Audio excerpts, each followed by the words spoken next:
before I go on a first date, we definitely have to have some phone conversations, not just texting. Okay. I grew up in the era where we had two phones in the house. One was in the kitchen, one was in the living room, but it had a long cord so it can go to different rooms on the floor. And I remember the phone would ring, everybody running to the phone to see who's on the phone, who's the call for. Welcome to the Bold, Bossy, and Blessed podcast. I'm your host, Nikisa Green, your conversationalist, where you can join me weekly as I discuss and share parenting, dating, and relationships, one conversation at a time. Now let's get into it. Yes, let's get into it, child. What's up?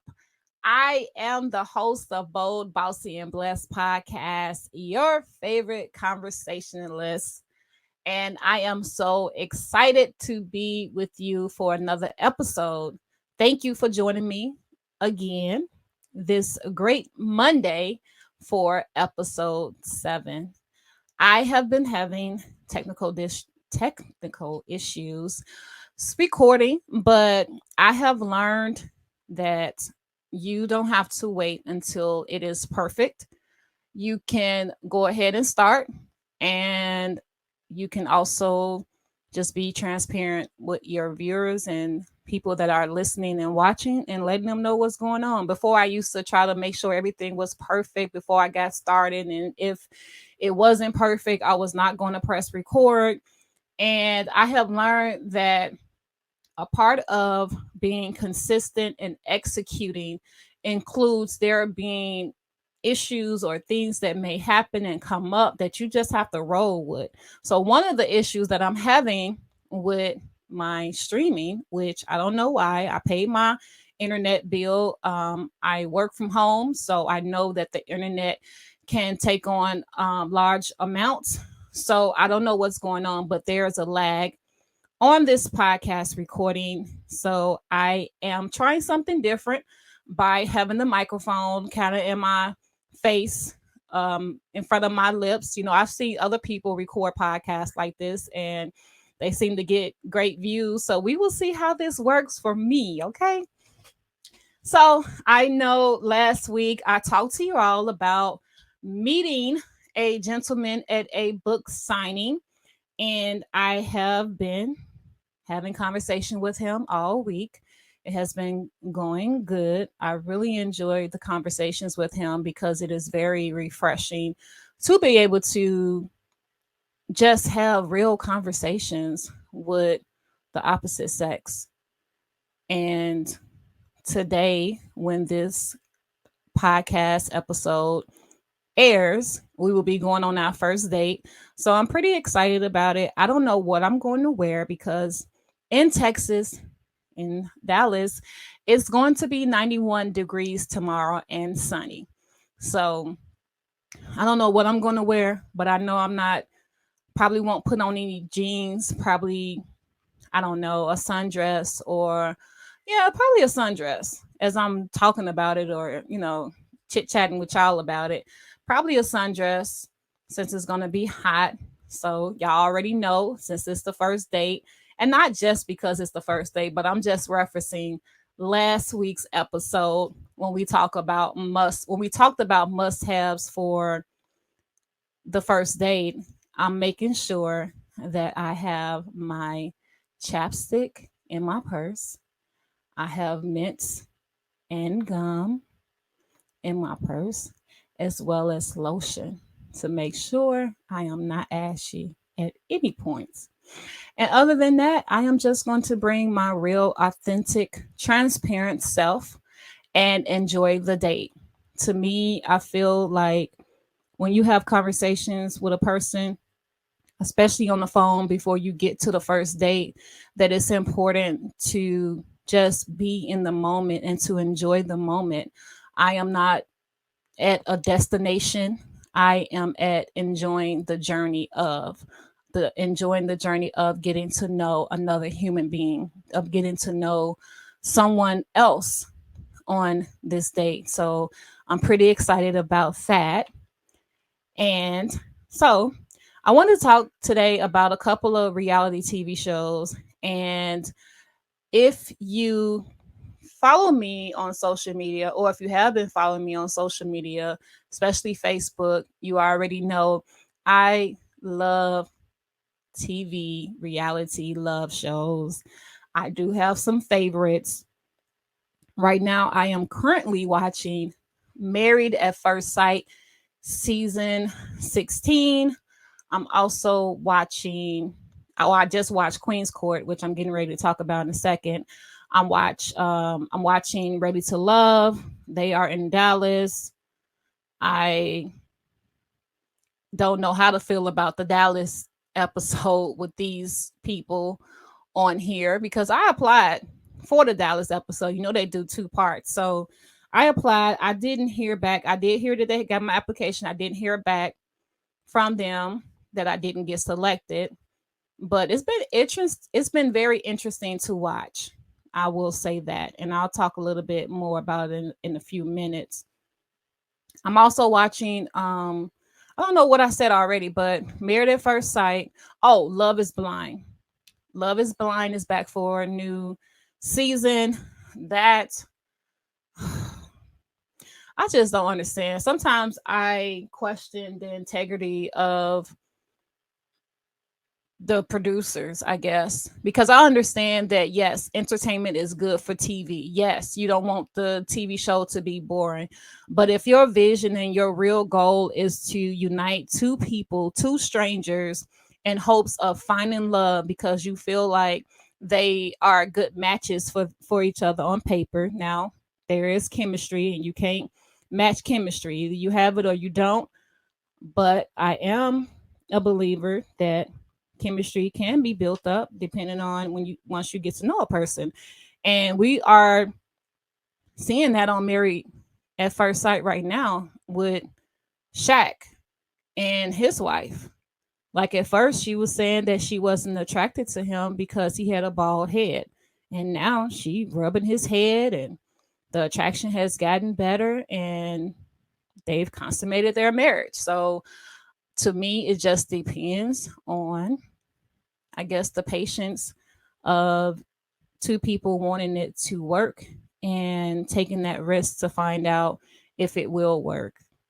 Now, Queen's Court. Queen's Court is a new reality TV show. Not sure like if there's any talks of season two, but this season, first reality TV show. It has Evelyn Lozada from The Basketball Wives. It has Tamar Braxton, singer. I am a fan of her music. And it also has Nivea, who is a singer as well on the show. All three ladies are single and looking for love. So I watched that. I actually ended up binge watching it and watched it within like 24 hours. Like one day I watched it all the episodes. I really enjoyed it. I enjoyed that they had a mixed variety of single males. I didn't enjoy how they brought on the younger males to date them, knowing that they were like the ladies were looking for people that would, or men that would be in their age group. So to me, I felt like that was a little bit a waste of time and a waste of bachelors to bring in younger people that the ladies may not have been open to date because of their age. And two people, so if you haven't watched it, this is a spoiler. You can press 10 seconds for it if you don't want to hear. But two people were able to find love on the show, and that was Tamar and Evelyn. And I'm really excited about it because after the episodes aired, or after they finished recording the episodes, let me say that, I think it aired like 6 months later. And then 6 months later, they are still together. And I know that Evelyn recently got engaged to the guy that she met in December. And so those stories really get me because I'm like, you would never have expected for those two people to get together, Evelyn and her date. You would have never expected for Tamar and her fiance to get together. Like They had the opportunity to meet people that they normally would not have even went on a date with or had a conversation with in a romantical sense. And I really liked that. I liked that show. So I look forward to seeing like if there's going to be a season 2 and how that's going to work. Are they going to do a follow up to let the viewers know like what happened, and let us know if they got married, and maybe have like a wedding scene. Like, I'm really interested in knowing how that works out. Speaking of reality TV shows, going back to Ready to Love, now they're in Dallas. So I was at, oh, my favorite, one of my favorite. Y'all know I love talking about dating and relationships, and of course, parenting. My favorite podcast, Dear Future Wifey, LaTerrace Whitfield had a birthday celebration, and I went. And I'm very glad that I did go. I had a really good time celebrating his birthday, and I met some dope people while I was there. I also met Jay from Ready to Love Houston season, which is one of my favorite seasons because it's another couple on there, Simone and Rashid, who are engaged right now, who I follow on Instagram. I love them. Okay. I love how their love story ended up happening as well because Simone got voted off early in the show, and Rashid went on to date somebody else on the show. But then at the reunion, it came out that they didn't work. And so he started dating Simone. And now they got engaged. And that is what I really like to see happen on these reality TV shows. So I met Jay. Jay was on the Houston episode. Real cool, nice, calm, fun. Love that I love when I meet people that I don't know from social media or TV, and they are dope in person. So it was a pleasure meeting him. It was a pleasure meeting LaTerrace Whitfield. Man, y'all, Dear Future Wifey podcast. I just love it. I absolutely love it. I told him that he inspired me. I didn't get a chance to like really get into how or why, but him bringing men and women relationships, people that have had obstacles, challenges in life that have overcame them. Hearing their stories is very inspiring. And so I told him that he inspires me as number one, being a podcaster, and me bringing people on my show as well to share their testimony in the event of giving somebody else hope that they can make it, that no matter what it is, that they have a big God that they can go to, that they can pray to, and that they can receive from. And I was didn't get a chance, like I said, to tell him all of what his podcast means to me personally. One of my play sisters had mentioned the podcast like late last year, and she was like, "You heard this podcast?" I'm like, "No." And she said, "Here, watch it." So I watched it, and I've been watching it ever since, y'all. So make sure y'all follow Dear Future Wifey podcast on social media. Very dope show. Now, wanted to talk about divorce today, and I wanted to just share with you all some experiences I had, and also what happened to me when I was 19. I got married. You all know from my first couple of episodes that I am a mother of four. I have a set of triplets who are 27. They are almost 30. I like to say that because I remember when they were younger and I was getting ready to turn 30. They was like, "Ooh, you old, you old." And I'm like, "Okay." So now that they getting like they not there yet, but they're closer to it. I'm like, "Ooh, y'all getting old." So I also have a teenage daughter as well that is in high school. And when I was 19, I married the triplets' dad. He was in the service, and we moved to Washington, Seattle. 20 minutes from Seattle was the base, and so that's where we lived. And when I moved to Seattle, Washington, I did not have any family or friends in that state. I was 19. I was very meek, shy, timid, pushover. If you read my captions on my Instagram page at Nikisa Green, you will read a story. There's a story to who I am and who I've been, and how I've become who I've become today. So at this particular time, I was very meek, which there is nothing wrong with being meek. And I was just a person that did not express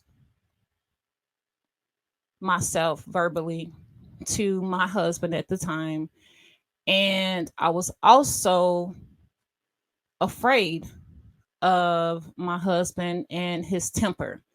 So I met him in high school. He was my first. We did break up though in high school, and we did break up. We broke up a couple of times before he came back from boot camp and we got married.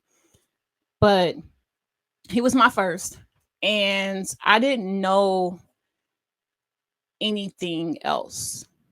I would say that. Now, I'm not saying that he's the only guy that I dated in high school, because I dated other people in high school, but he was the one that I was with. My junior and senior year, I was with him. And I let him lead, which even today, being the woman I am today, I have no issues or problem with letting a man lead and having a voice, because I definitely have a voice. But in at that time, I wasn't able to express everything that I would have wanted to say, because I didn't know how it would be received, as well as the fact that he had a temper. And I didn't want to make him mad. I didn't want to say anything to get him to be angry at me and yell at me. But there were times when he would. He would do it in front of his friends. He would do it in front of the babies, the kids. They was very young. And I believe maybe once a month he would have to like stay on base or spend the night on base or something like that. And I, even though I was afraid, now I was afraid, y'all, because this is my first time. Like, I'm young, being at home in a house by myself with three babies with no family or friends. I was afraid. We didn't have social media back in the 90s, so it was just me, them, and a rotary phone, and some of y'all don't even know what that is. Y'all like, what is that? So even though I was afraid, it still gave me time to just have peace, and just have peace in the house. So I actually enjoyed those times when he was on base. Like, I ended up getting used to it. And here we are. Um, we ended up moving back to Chicago. And on the way, before we left Chicago, we packed all our stuff up, and his friend was going to mail all of our stuff to our home. And we caught a Greyhound bus back to Chicago from Washington. Now, y'all know that this was hours and hours and hours and hours and hours of being in a state, moving from Washington to Illinois. Longest trip of my life. To this day. To this day, that's the longest trip I've taken. And it was also the most miserable trip that I have ever taken. This man yelled at me. He called me names. He cursed me out. He talked about how worthless I was, about how I didn't know how to do anything. I didn't know how to do anything right. And of course, obviously to this day, I understand that what he was projecting on me was stuff that he was feeling about himself. And I sat on that Greyhound bus. When I tell you, no, everybody was minding their business. Everybody was minding their business. They didn't say nothing. And so I didn't say anything. I was just in my head. I'm in my head. I'm like, when we get back to Chicago, oh brother, you won't ever gotta worry about me. I am gone. I'm leaving you. I'm out. Deuces. We cannot be together. I'm good. Like, I'm good. But on the bus ride, now I'm taking care of the kids. Like, this is three small toddlers I'm taking care of on the bus, barely getting any assistance from him. And while I'm trying to console them because they're not used to being on the bus for all these days and hours and stuff, we was on that Greyhound bus trying to get to Chicago. So they wasn't used to that, and I wasn't used to it. But I know as a parent, I was gonna try everything I could to try to console them and make them feel comfortable and not be afraid of being on a bus with all these strangers. And so we get back to Chicago. Now, mind you, I told y'all in my head I was saying all this stuff. I never spoke it out loud because I didn't want him to, like, I never wanted him to get physical with me. Now, at this point, he had never been physical with me. It was just his temper of just the emotional, verbal abuse that he would things that he would say to me that tore me up in the inside. Like they say, sticks and stones can't break your bones, can break your bones, but words can never hurt you. And that is one of the greatest lies that people have said, and that was something that I grew up with when I was growing up. People used to say that all the time, but it's a lie. It's a lie. It's not true at all. Words can hurt. Words do matter. How how those words how those words come forth from somebody else, and then you're taking on those words that they're saying and you're repeating it, and then you start to feel the way that you start to feel the words that they're saying.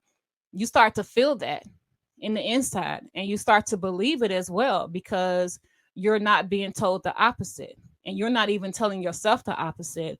And I'm just talking about me, y'all. I'm talking about my story of how it was for me when I was coming up as a teenage mom and getting married at a young age because I was told that it's better to marry than to burn. And so I felt I had to marry him because who would want me with three babies at one time? Nobody's gonna want me. Who would want me? What can I do now? So I'm like, I have to marry this man. And not only do I have to marry this man, I have to stay with this man until my kids get older, till my kids get grown. Because if I don't, that's another story. When I was growing up, if you didn't, that was it. You don't, once you divorce, like that's it. But for me, my story didn't end that way. We get back to Chicago, and all that tough talk I was talking in my head on the bus ride home. We get back to Chicago, and we're at his mom house, and she was like, okay, well, where y'all gonna go, where y'all staying at? And he was like, we staying here. And I looked at him because I'm looking at him like, dude, you know what the hell I just went through on that bus ride? Doggone well, I'm not staying nowhere with you. But I didn't say anything. She said, okay, I'm going to make room for y'all in her son's room, y'all. So it was in the room. It was me, my husband, our three babies, and his brother. And some nights we slept on the floor, and the kids slept in the one twin size bed. And I did that for a while. I was trying to figure out, okay, what can I do? Where can I go from here? And he did not like the idea of me going to get a job to get us up out of his mom house. And when I tell you that, man, I have so many testimonies that about my life and that I have put in the book. The book is not released yet. The book is still in pre-order status, but I'm not really taking pre-orders right now because I really just want to get the book out and then people just buy the book. But when I tell you I have so many stories of adversities that I've been through over my life and to this day overcame them all. And I'm not saying that once you get to a certain age or to a certain point in life that adversities doesn't come, because that's not true. The Bible even talks about trials and tribulations. We will always be going through trials and tribulations until we are out of here or until Jesus comes back. So I don't want you all to think that you get to a certain point and then you've overcome and there's no more trials and tribulations or there's no more tests or there's no more adversity, because that's not true. I did used to think that though, long time ago. I really thought that. And as I continued to live life, got over one hurdle, another one was there. Sometimes immediately after, sometimes later on. But the cycles always, it was going to always continue. And I will say that the woman that I am today is not a woman that has always been this way. When people hear my podcast is called Bold, Bossy, and Blessed, they automatically assume that I'm talking about myself being bold, bossy, and blessed. They automatically assume that I'm bold. They automatically assume that I'm bossy. Now, some do it because of my resting face. Some do it because of my height. Some do it because of my stature, my posture. They say these things about me. I have my moments, and I've done some courageous things in life, which we'll get to talk about on this podcast. I have made some boss moves, and I am learning how to be bold when it comes to my life as far as execution and fulfilling my purpose in life, because I'm not just here to say what you want me to say or be who you want me to be. And I don't mean necessarily you, I just mean people. There are people that want to fit you into their box. However, then there's that point when you can't fit in their box, then they don't want to have anything to do with you because you don't fit in their box the way that they thought, or the misconceptions that they had about you, they find out aren't true, and then they feel in some type of way. Well, I'm here to say I don't fit in anybody's box. I am a disruptor. I am a generational curse breaker. And I am a hope pusher. One thing that I truly believe that this world needs is hope. And not just blanket, like saying a blanket statement, but hope in your faith, hope in Jesus, hope in who he created you to be, hope that you will fulfill your purpose in life, hope that you will find your identity in Christ, hope that you will be courageous enough to stir up the gifts that he's placed in you and be that person that he has called you to be. And sitting here today as an example of being a person who has hope, and that hope keeps me going. I have hope in who God created me to be in the story that He wrote about me. I have hope in it all.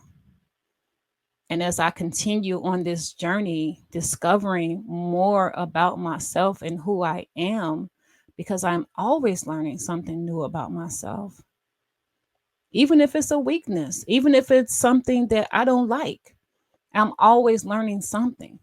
And because I'm still here breathing, now I have more that I can work on, evolve, transform, talk more about what led up to the divorce in future episodes, of course. I am a open book. I am very transparent about my testimony because I truly believe that I just would not be here had it not been for my faith. And so I just want to encourage everyone that's listening to believe in yourself, believe in the person that God created you to be, to take time out to really get to know yourself, and to love yourself, because the Bible says to love your neighbor as yourself. And you can't love your neighbor if you don't love yourself.